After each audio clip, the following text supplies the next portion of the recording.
জানিয়ে দিব সর্বশেষ আপডেট বাংলা সংবাদ। শুরুতেই শিরোনাম। পালিয়ে বেড়াচ্ছেন যেসব মন্ত্রী, এমপি, ব্যবসায়ী, আমলারা, গোপন তথ্য ফাঁস। এরপর জানিয়ে দিব এবার ধরা খেল স্বরাষ্ট্রমন্ত্রী আসাদুজ্জামান খান কামাল। এবং সবশেষে দেখবেন হাসিনার পদত্যাগ ঘিরে ধোঁয়াশা, ইউনূসকে নিয়ে হাসিনা মোদির নতুন ষড়যন্ত্র। থাকছে বিস্তারিত প্রতিবেদন। এতক্ষণ শুনছিলেন সংবাদ শিরোনাম, এখন থাকছে বিস্তারিত। সরকারের পতনের পর তার মন্ত্রী, এমপি ও প্রভাবশালী রাজনৈতিক নেতাদের দেশ ছেড়ে পালানোর হিড়িক পড়েছে।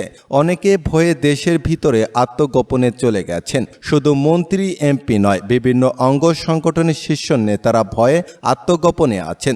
এই তালিকায় আছেন আওয়ামী দলীয় প্রভাবশালী ব্যবসায়ী, বিভিন্ন সরকারি প্রতিষ্ঠান, দুর্নীতিবাজ কর্মকর্তা ও কর্মচারী। বাংলাদেশ থেকে শেখ হাসিনার নেতৃত্ব আওয়ামী লীগের নজরবিহীন দুঃসংবাদ ও স্বেচ্ছাচারিতার অবসরণ ঘটেছে। ছাত্র জনতার অবিস্মরণীয় অভ্যন্তরের মুখে শেখ হাসিনা পালিয়ে গেলেও ভয়াবহ বেকায়দায় পড়েছেন আওয়ামী লীগের এমপি মন্ত্রীরা। অনেকের সুযোগ বুঝে দেশ ছাড়তে পারলেও আটকে পড়া অনেক এমপি, মন্ত্রী, অসংখ্য নেতাকর্মী প্রাণের ভয়ে পালিয়ে বেড়াচ্ছেন। বিভিন্ন গণমাধ্যমের বরাত বলছে, গত 14 জুলাই থেকে 10 আগস্ট পর্যন্ত 27 দিনে দেশ ছেড়ে পালিয়েছেন 90 জন সাবেক মন্ত্রী, এমপি ও রাজনৈতিক নেতা। এছাড়া বিমানবন্দরে আটক করা হয়েছে অন্তত 10 জন মন্ত্রী, এমপি ও প্রভাবশালীদের।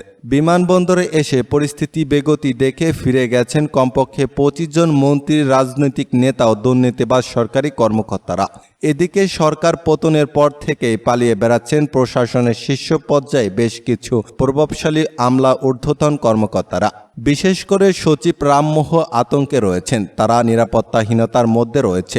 পদোন্নতি বঞ্চিত তাদের সামনে পেলে অপমান, অপদস্থ করবেন এমন ভয়ও রয়েছে।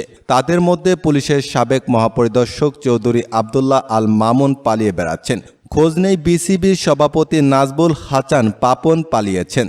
বাংলাদেশ ব্যাংকের গভর্নর আব্দুল রব তালুকদার গত 53 বছর গভর্নর পদে দায়িত্ব পালনকারীদের ইতিহাস পর্যালোচনা করে দেখা যায়, আব্দুল রব তালুকদার একমাত্র গভর্নর যাকে পালিয়ে যেতে হয়েছে। পুরো ব্যাংক খাত নিয়ম নীতি বাইরে চলে গেছে বলে মন্তব্য করেছেন বেসরকারি গবেষণা সংস্থা সেন্টার ফর পলিসি ডায়ালগ এর নির্বাহী পরিচালক শাহিদা খাতুন। তিনি বলেন, বাংলাদেশ ব্যাংক তার স্বাধীনতার চর্চার জায়গায় পুরোটা হারিয়েছে।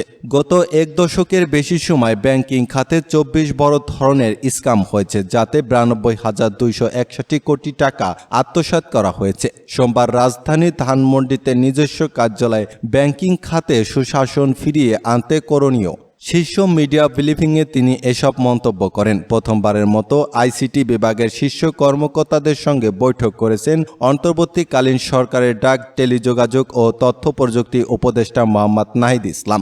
এ সময় এক প্রশ্নের জবাবে তিনি বলেছেন, ইন্টারনেট বন্ধের সঙ্গে জড়িতদের বিষয়ে তদন্ত হচ্ছে। ইন্টারনেট বন্ধ করে শত শত মানুষকে হত্যা করা হয়েছে। অবশ্যই যারা এই প্রক্রিয়ার সঙ্গে জড়িত তাদেরকে বিচারের আওতায় আনা হবে। এক্ষেত্রে সাবেক প্রতিমন্ত্রী জুনায়েদ আহমেদ পলক সহ জড়িত সকলের বিরুদ্ধে আইনি পদক্ষেপ নেওয়া হবে। নাগরিক অধিকার খুনের দায় তাদের বিচার করা হবে।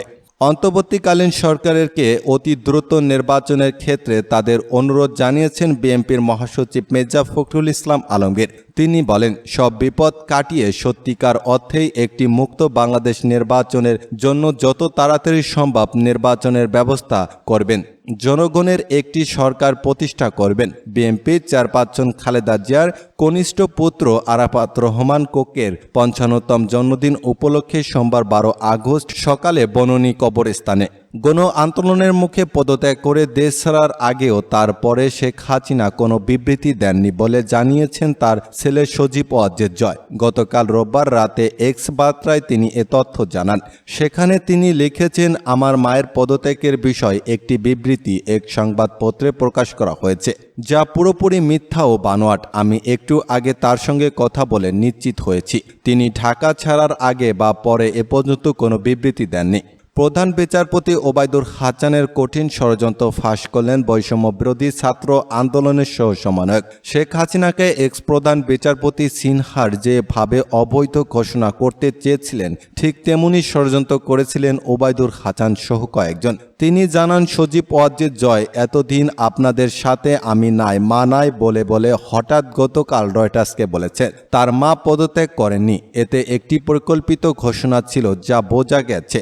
আজ সেনাবাহিনীর নিচের দিকে অফিসাররা যদি জনগণের পক্ষে না থাকতো, তাহলে আজকে আরেকটা রক্তের বন্যা বয়ে যেত। আজকেও সেনাবাহিনীর ছোট অফিসাররা রক্তক্ষয়ী সংঘর্ষ থেকে ছাত্র জনতাকে বাঁচিয়ে আজকে একটি কুয়ের প্ল্যান করেছিল জয় এবং আরাফাত, কিন্তু সঠিক সময় সেনাবাহিনীর গোয়েন্দা ছাত্রদের কাছে তথ্য ফাঁস করে দেয়। এই তথ্য জানার পরে জুডিশিয়াল কু রেখে দেয় ছাত্ররা। জয়, আরাফাত আর তাদের দায়িত্বের গোপন প্ল্যান ছিল এরকম: ডক্টর মোহাম্মদ ইনুস যখন রংপুরে আবু ছাইদের বাড়ি পরিদর্শন এবং কবর জিয়ারতের জন্য যাবেন এবং তারপর উনার হেলিকপ্টার যখন আকাশে থাকবে, ঠিক সেই সময় হাইকোর্টের আপিলে ডিভিশনের বিচারপতি ফুল কোর্ট বসিয়ে এই অন্তর্বর্তীকালীন সরকারকে অবৈধ ঘোষণা করবে। সাথে সাথে এই কুয়ের সাথে জড়িত সেনাবাহিনীর 25 কর্মকর্তা চাকরি থেকে কর্মবিরতিতে থাকা দুর্নীতিবাজ পুলিশের একটি দল রাজনীতিতে হরতাল শুরু করবে। আর শেখ হাসিনা ভারত থেকে বাংলাদেশে চলে আসবেন এবং সাথে সাথে আওয়ামী লীগের আত্মগোপনে থাকা নেতাকর্মীরা মাঠে চলে আসবে। এই পরিকল্পনা বাস্তবায়নের জন্য প্রধান বিচারপতি সরকারের সাথে কোনো আলোচনা না করে হঠাৎ 57 বিচারপতিকে জরুরি মিটিংয়ে ডাকেন।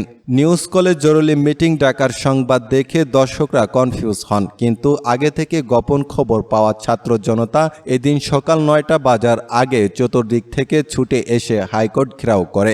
সেনাবাহিনীর সমর্থনে প্রধান বিচারপতি পিছু হটতে বাধ্য হন এবং পালিয়ে থাকেন।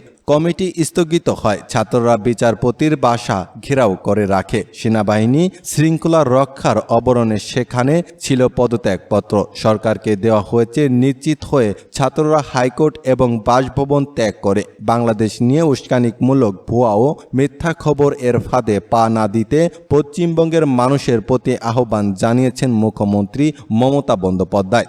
এছাড়া বাংলাদেশ নিয়ে উস্কানিমূলক কথাবার্তা না বলতে রাজ্যের রাজনৈতিক নেতাদের অনুরোধ করেছিলেন তিনি। সামাজিক যোগাযোগ মাধ্যমে উস্কানিমূলক কোনো কিছু শেয়ার না করার অনুরোধ জানিয়ে মমতা বলেছেন, বিজেপির কিছু নেতা ইতিমধ্যে বাংলাদেশ পরিস্থিতি নিয়ে অসঙ্গত কথাবার্তা বলেছে। বাংলাদেশের বর্তমান পরিস্থিতি নিয়ে সামাজিক যোগাযোগ মাধ্যমে আমরা কিছু ভিডিও পোস্ট দেখেছি, যেগুলো শান্তি শৃঙ্খলা বিনষ্ট করতে পারে। দয়া করে উস্কানিমূলক ভিডিও শেয়ার করবেন না, ভুয়া তথ্যের ফাঁদে পা দেবেন না। রাজ্য প্রশাসন সজাগ রয়েছে, শান্ত থাকুন এবং শান্তি বজায় রাখুন, জানিয়েছেন মুখ্যমন্ত্রী মমতা বন্দ্যোপাধ্যায়। স্বরাষ্ট্রমন্ত্রী আসাদুজ্জামান খান কামালের চাঁদাবাজি ও দুর্নীতির কালো মুখোশ ফাঁস। 2008 সালের নবম জাতীয় সংসদ নির্বাচনের আগে আসাদুজ্জামান খান কামাল ছিলেন তেজগাঁও থানা আওয়ামী লীগের সভাপতি। নবম জাতীয়